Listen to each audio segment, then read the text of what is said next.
Yo, what is up everybody? Hope you guys are having a fantastic day, and in today's video I'll be teaching you guys how you guys can delete your Snapchat app. So if you guys are new to this channel, then be sure to hit that like and subscribe button with notification on so you guys can get notified for our future video, and it helps our channel to grow as well. So be sure to do that, and let's start today's video without any further ado.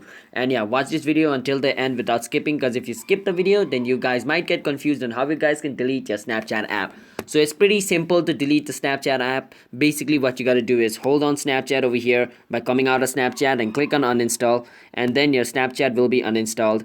So that's basically how you uninstall Snapchat. But now remember, it could be a bit different on your phone. Like, you hold on Snapchat and sometimes you have to drag your Snapchat up at the top to delete it on some Android. But on my phone I just need to hold on it, click on uninstall, and my Snapchat will be uninstalled.